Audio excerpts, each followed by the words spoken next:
Magandang araw po sa lahat, mga kalapatids. Ihahanda nga po natin ang ating mga warrior na isasakay natin sa karera. Nag-umpisa po tayo sa 14 na ibon, ngunit ngayon ay tatatlo na lang ang ating matibay na natitira sa labanang ito. Yan si Negra, at ito si Negro, at pati ang blue bar na 3 ibon na natitira natin sa labanang ito. At tayo nga ay lalakad na papunta sa loading station natin.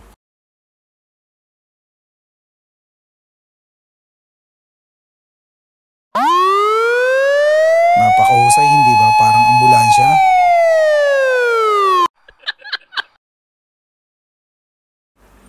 Ayan si paring Alan ko, isa sa mga kumakamada sa pooling sa karerang ito.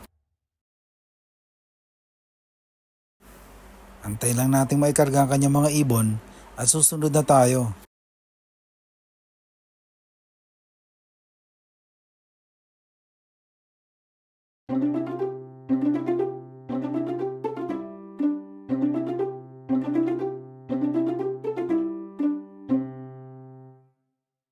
At sa Menyas pa na nakadalawang panalo na raw yun. Di naman namimigay ng balato. Yung mga nakahiwalay na ibon na yan sa training box ay yan yung mga nakasali sa fundraise.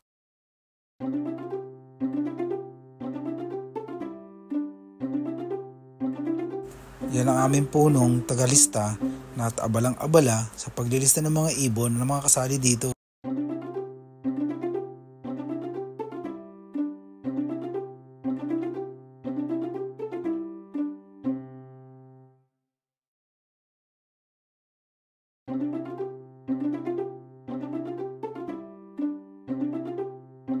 Yan, tapos na sila. Tayo naman.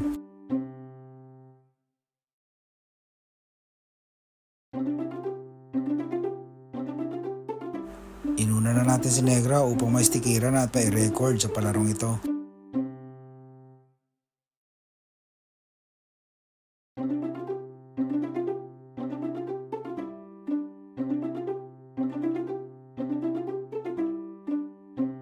At ayan, tinitingnang mabuti ni punong abalang tagalista ang singsing upang hindi magkamali sa listahan.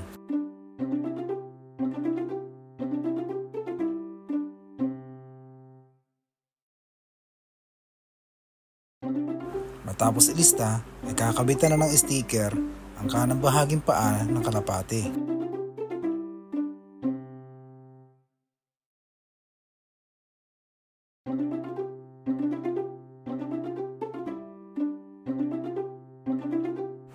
Maingat na idinidikit ang sticker sa paa ng kalapate upang hindi ito matanggal o mawala habang ito'y lumilipad.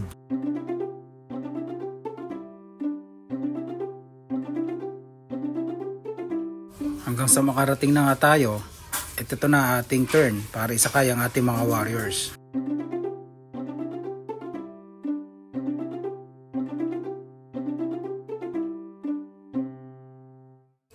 At nahagip ng ating camera ang mga players ng mga veterano naglalaro na sa palarong ito. At masusingang tinitingnan ang band number at ring number ng mga kasali sa entering ito upang hindi magkaroon ng mga technicalities o pagkakamali sa palaro.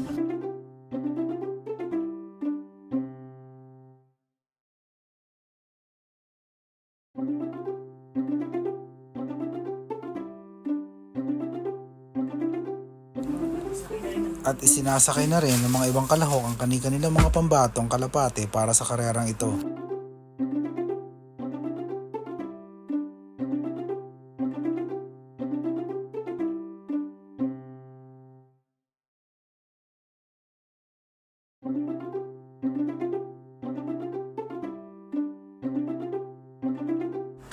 Nanggaling pa kung saan saang lugar ang mga kalarong ito upang makarating sa loading station na ito.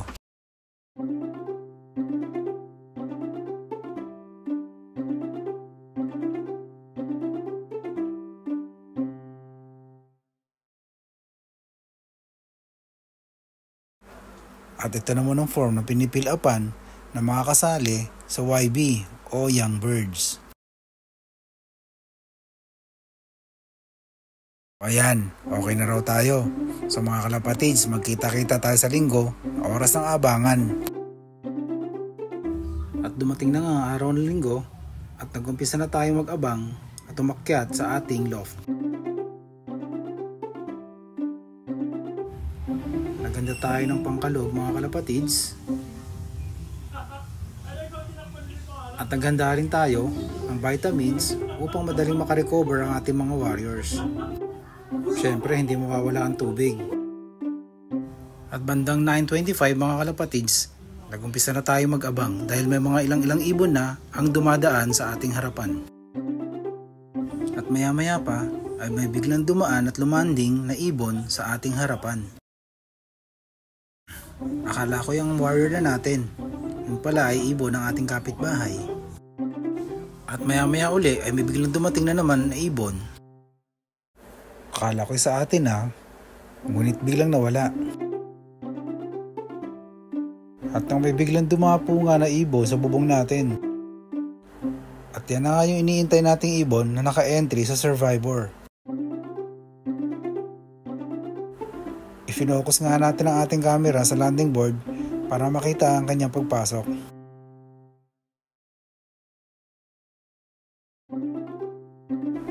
Antayin lamang natin siya makapasok upang maiklak natin ang kanyang sticker.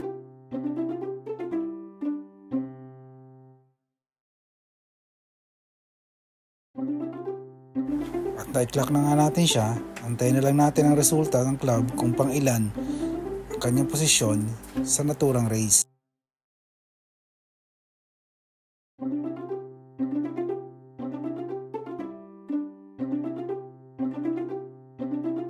Sunod-sunod na rin ang datingan ng mga ibon na sinabay natin sa karera.